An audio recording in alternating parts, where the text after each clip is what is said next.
All right, I couldn't get a match review out in time, but I do want to make a video here about basically the X factor in Barcelona winning the Super Cup against Real Madrid on Sunday.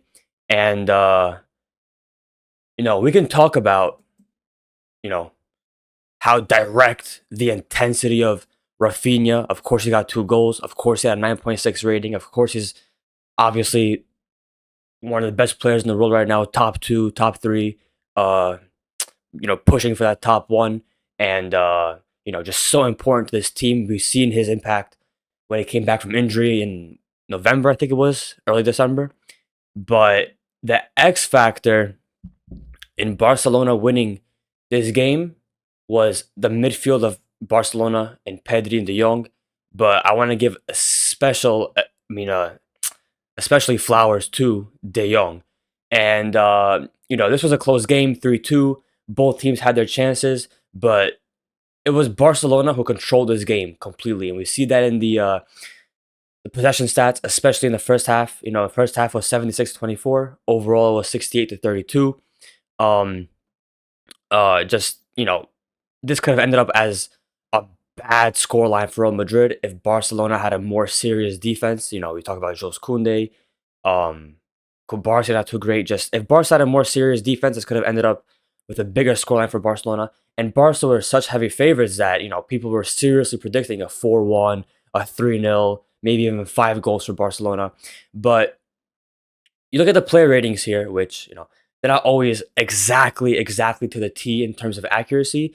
But you look at the player ratings here, and even though this game was close, Barca had just way more higher ratings. Barca had an average of 7.12, and Madrid had an average of 6.64.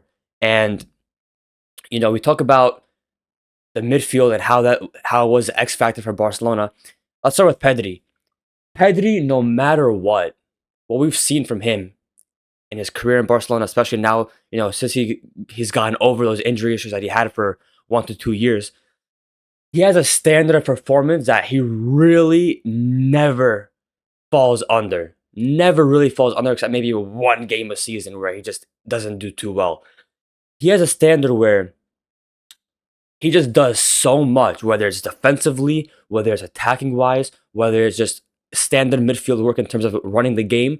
Pedri does so much so that when he does have games like on Sunday where he was very good, but he wasn't as impactful, people are quick to say or talk about other midfielders and are like, Pedri good game, but nothing special. Yeah, I agree. It wasn't nothing out of this world, but what he does as his standard of performance is just crazy. He got the assist, one big chance created, 3 key passes, extremely high pass accuracy, just, elite work. He could have done better a little bit in terms of winning ground duels.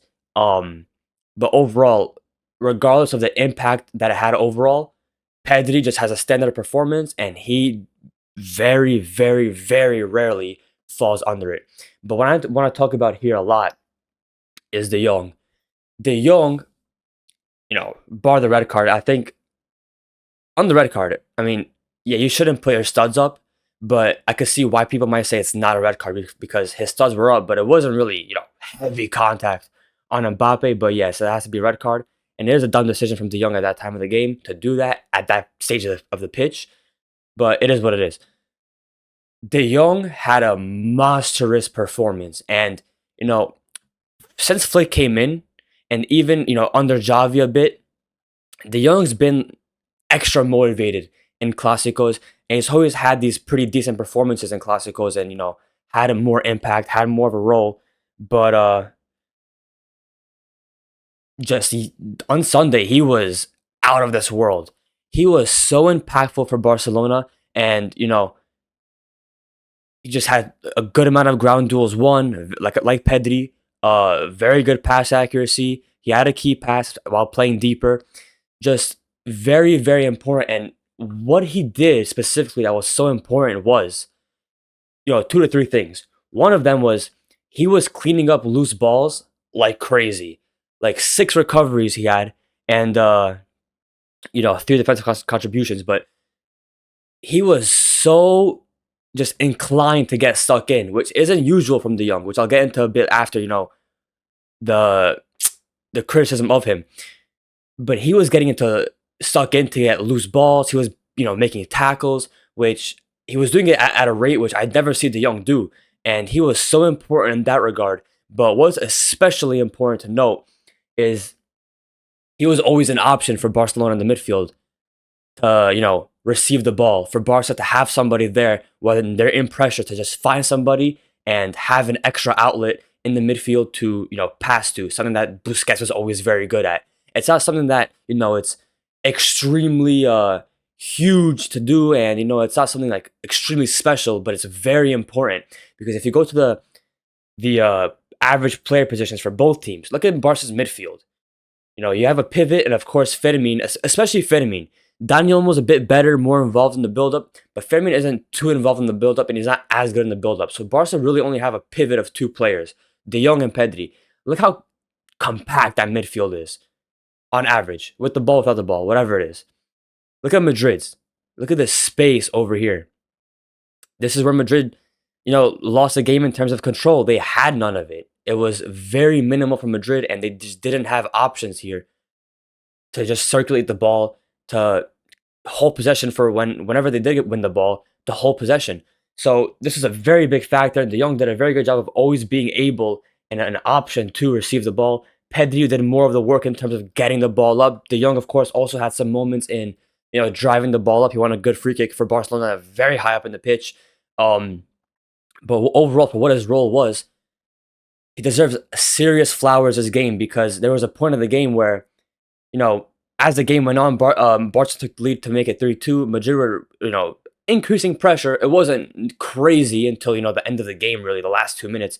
But they were increasing pressure, and De Jong did a very good job of, holding it down for what he had to do. Pedri was getting tired. This is a conversation for another day. Pedri, I think the amount of running he has to do is not good, and I think there's a few more players that need to come back into this team to be fully fit to unlock Pedri completely. But that's a conversation for another day. What De Jong did was elite, and he really deserves flowers for this performance specifically, because he just, it was one of those things where it's like he had a serious impact on the game, and it's in a big game. Now, like I said before, I'm going to talk about a little bit of the criticism about De Jong, which I've been so, clear on, and I think it is warranted. But like I said, the flowers are here for this game. But De Jong signed for Barcelona in 2019 after he had a monstrous UCL campaign and just overall just a monstrous season with Ajax. They made it to the semifinal, and he was an absolutely pivotal role for them in that season. Barca signed them for 80 to 85 million, maybe 95 million euros, all things considered. And what does he make since he signed? Upwards of 3, 4, 500,000 euros a week, upwards of one of those. But it hasn't been warranted. And I can't really remember big games from De Jong, whether it's been, at a consistent level across the whole season from him, where he's had a good standard of performance, or whether he's been, very impactful, or just, at least visible in big games for Barcelona, in a season or whatever it may be. I just haven't seen it yet. And, for the price that he's getting, whatever it was, the criticism was there, and it's been warranted because, up until this point, really, yes, under Flick, he's been much more of use. He's been much more impactful overall than what he was in the past. He was decent under Xavi as well, but not to this consistency. But he just really never had these big game performances. He never really had consistency in his performances. And, I can really only think of one game where De Jong played where he was truly, out of this, not out of this world, but really had a really good game. And that was against Napoli in the Europa League under Xavi. I think it was 2022 or 2023. And, other than that, you have six or 7 years here at Barcelona where, for what he was paid for what he's been getting paid for weekly, just hasn't been good enough. And, you talk about a game like this is what you want to see from De Jong. A big performance in a big game where Barca needed, and he was very impactful. Maybe he's not the most impactful going forward. Maybe he's not, the most impactful defensively. But it was a good balance of everything, and he did a very good job. And he complements Pedri well. And of course, Barca, like I said before, to unlock Pedri completely, to unlock even De Jong completely. There's a few names here that need to become fully fit and be available, but overall, is just that's what you want to see from De Jong. And I wanted to make a video out of it because the midfield of Madrid was completely phased out. You talk about Madrid's midfield, it's a very physical, PMP, work ethic based midfield. You talk about Bellingham, Valverde, Camavinga, players that run a lot. It's very physical. It's not really about controlling the game, especially since Toni Kroos and Modric left. It's very physical, and you have to phase these players out by not letting them have the ball. And De Jong and Pedri did a very good job of it, and that's why Barca had so much control, in this game, and that was the X factor in Barcelona winning. So, yeah, just a very good performance overall. And let me know what you guys think, because this is what you want to see from Barcelona. I want to see Barca have games, especially in big games like this, where they have more possession, and try to limit the counterattacks of the opposition, in behind Barca's high line. So, yeah, just a very important note about this video, about this game, sorry.